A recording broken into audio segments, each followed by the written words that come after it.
Red hat Linux system administrator কোর্সের আজকের ভিডিওতে আমরা দেখব কিভাবে স্ট্যাটিক আইপি কনফিগারেশন করা যায়। লিনাক্সের স্ট্যাটিক আইপি কনফিগারেশন করার জন্য বিভিন্ন ধরনের টুলস আছে, যেরকম NMTUI, NMCLI, GUI, VMI এবং YML।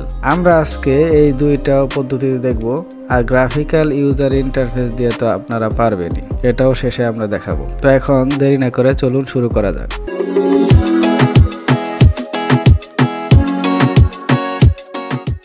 প্রথমে ভার্চুয়াল মেশিন থেকে আমরা CentOS, আপনারা রেড হ্যাট যে কোনো একটা নিতে পারেন, তো আমি দুইটা দিয়েই দেখাচ্ছি। প্রথম যে টুলসটা ব্যবহার করব সেটা হচ্ছে network manager text user interface, ঠিক আছে। তো এটার জন্য আমরা এখানে লিখব NMTUI। ও তার আগে আমরা গ্রাফিক্যাল ভাবে আইপি অ্যাড্রেসটা চেক করে দেই। ওয়্যার সেটিং এ গিয়ে সেটিং, এখানে দেখেন আইপি অ্যাড্রেস আছে, এটা দেখেন IPv ভার্সন 4, এখানে অটোমেটিক DHCP আছে, এটা আমরা ম্যানুয়াল করব। আমরা যদি এই GUI মানে গ্রাফিক্যাল ইউজার ইন্টারফেস, এখানে যদি আমরা গ্রাফিক্যাল ভাবে এখানে ম্যানুয়াল সিলেক্ট করি, এখন এখানে আইপি অ্যাড্রেস, নেট মাস্ক এবং গেটওয়ে দিয়ে দেই এবং এখানে DNS দিয়ে দেই, তাহলে কিন্তু আমরা গ্রাফিক্যাল ইউজার ইন্টারফেসে ম্যানুয়াল ভাবে আইপি কনফিগারেশন হয়ে যাবে। কিন্তু আপনাদের যদি গ্রাফিক্যাল মোডটা না থাকে, বিভিন্ন ধরনের সার্ভারে কিন্তু গ্রাফিক্যাল মোড অনেক সময় থাকে না, তখন কিভাবে আইপি অ্যাড্রেস আপনারা ম্যানুয়ালি কনফিগারেশন করতে পারবেন সেটাই এখন দেখাচ্ছি। তো এই কারণে প্রথমে যে টুলসটা ব্যবহার করব সেটা হচ্ছে NMTUI। এখন এটা লিখে এন্টার দিবেন, দেওয়ার পরে এখানে দেখেন এখন কিবোর্ডের ব্যবহার করবেন, এখানে এডিট এ কানেকশন এটা সিলেক্ট থাকা অবস্থায় আপনারা এন্টার দিবেন। এখানে অ্যাক্টিভ করতে চাইলে আপনারা কিবোর্ডের অ্যারো কি ব্যবহার করবে। এখন আমি এন্টার দিব। এখন এখানে দেখেন ইথারনেট, এখানে ইথারের নাম দেওয়া আছে প্রোফাইল 1। এখন এখান থেকে অ্যারো কি দিয়ে ব্যবহার করে আপনারা ডানে যাবেন। এখন ডান চিহ্ন থেকে এখন নিচের অ্যারো কিটা ব্যবহার করে আপনারা এডিটে যাবেন। আপনারা যদি নতুন ভাবে করতে চান তাহলে অ্যাড, আমরা যেহেতু আইপি অ্যাড্রেস অলরেডি আছে সুতরাং এখানে এডিট করব। এখন এখানে এন্টার দিব। এখানে দেখেন যে প্রোফাইলের নাম দেওয়া আছে, অর্থাৎ এই নেটওয়ার্ক অ্যাডাপ্টারের নাম, এটা আপনারা চেঞ্জ করতে পারেন। আমি আপাতত চেঞ্জ করলাম না। এখন আমি এটা এন্টার দিব। এখানে আপনারা ডিভাইসের নাম দিতে পারেন, আমি দিলাম না। ইথারনেট, এখানে আপনারা শোতে ক্লিক দিবেন। দেখেন এখানে আপনারা ম্যাক অ্যাড্রেস অ্যাড করতে পারেন, আমি এটা করলাম না। আমরা যেটা করব সেটা হচ্ছে IPv ভার্সন কনফিগারেশন করব, এটা অটোমেটিক আছে। এখন আমরা এখানে এন্টার দিব। দেওয়ার পরে এখন দেখেন এখানে আমার ম্যানুয়াল এটা সিলেক্ট করতে হবে। এখন এখানে এন্টার দিব। ম্যানুয়ালটা এন্টার দেওয়ার পরে এখানে ডান পাশে যাব, এরো কি ব্যবহার করে এখন শো দেওয়া আছে, এখানে ক্লিক দিব। দেওয়ার পরে এখন আমরা এরো কি ব্যবহার করব, আমি আগেই বলেছি। এখানে নিচের দিকে যাব, এখন অ্যাড্রেস এখানে এন্টার দিব। দেওয়ার পরে এখন নতুন ভাবে আমরা আইপি অ্যাড্রেসটা দিয়ে দিব। আমার কত ছিল, একই সিরিজের আইপি ব্যবহার করি, 101 ছিল 1103 দিব। এখন আরো যদি অ্যাড করতে চান তাহলে নিচে যাবেন, আর না করতে চাইলে আমরা এখান থেকে গেটওয়ে যাব। এখন গেটওয়ে বসাবো। এখন গেটওয়ে আমরা জানি 74.1। এখানে আমরা আপাতত গুগলের DNSটাই দেই। এখন এখানে অ্যাডের মধ্যে আমরা এন্টার দিব। দেওয়ার পরে এরকম দেখেন আমার যখন বসানোর জায়গা চলে আসবে তখন কিন্তু এটার কালার ব্লু হয়ে গেছে। এখন এখানে DNSটা দিয়ে দিব, গুগলেরটাই দিয়ে আপাতত, আমি আর DNS বসালাম না।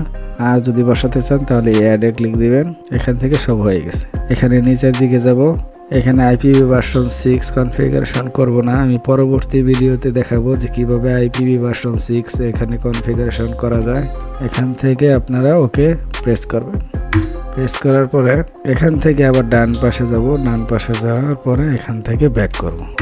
এখান থেকে নিচে যাব, নিচে যাওয়ার পরে এখানে দেখেন ওকে, আমার বাটনটা এখানে ওকে আসছে। ওকে, এখন ওকে প্রেস করব। এখন যদি আমরা ইফ কনফিগ এটা লিখি, এখনো কিন্তু আমার চেঞ্জ হয় নাই। আমি একটু গ্রাফিক্যালি চেক করি, দেখেন এখানে কিন্তু আমার অটোমেটিক DHCP ছিল, এখানে কিন্তু চেঞ্জ হয়ে গেছে, কিন্তু আমার এই কমান্ডসের মাধ্যমে এখনো চেঞ্জ হয় নাই। এখন যদি আমি এটাকে একবার অন অফ করি তাহলে চেঞ্জ হয়ে যাবে। এটা টার্ন অফ করলাম আর এটা দিয়ে কানেক্ট অন করলাম। এখন যদি আমরা ইফ কনফিগ, দেখেন এখানে কিন্তু আমার আইপি অ্যাড্রেসটা এখন শো করছে সঠিকটা। এখন আমরা আরেকটা টুল ব্যবহার করব, সেটা হচ্ছে NMCLI। এটা হচ্ছে কমান্ড মোডে। এই কমান্ড মোডের জন্য এখানে আমরা প্রথমে কানেকশনটা চেক করার জন্য এই কমান্ডটা দিব। আমরা এখন রেড হ্যাট ব্যবহার করি, সমস্যা নেই। এখানে এখন এন্টার দেই। প্রথমে আমরা দেখি এখানে ENS192 আমার ইন্টারফেসটা এখানে দেখেন UID শো করছে, আর এখানে লুপব্যাকের UUID।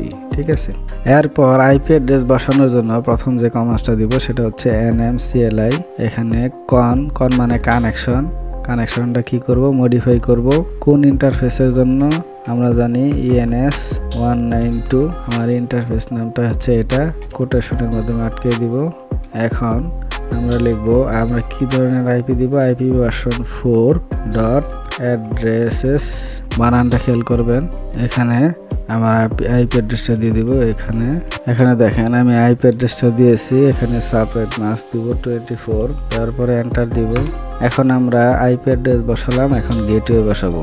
তো এর জন্য আমরা আবার লিখব NMCLI এখানে দেখেন আমরা লিখব NMCLI কানেকশন মডিফাই। এখানে ইন্টারফেসের নাম, এখানে IPv4 ডট, এখানে গেটওয়েটা। এখন গেটওয়ে বসিয়ে দেবো। আমরা জানি গেটওয়ে হচ্ছে 192.168.74.1। এখন এন্টার দিব। এখানে ভ্যালুটা মিসিং আছে, অর্থাৎ এখানে দেখেন আমি একটা কাজ করতে ভুলে গেছি, এখানে স্পেস দিতে ভুলে গেছি। স্পেস দিয়ে দিবেন। স্পেস দেওয়ার পরে আমি এন্টার দিলাম। দেখেন আমার গেটওয়ে নিয়ে নিছে।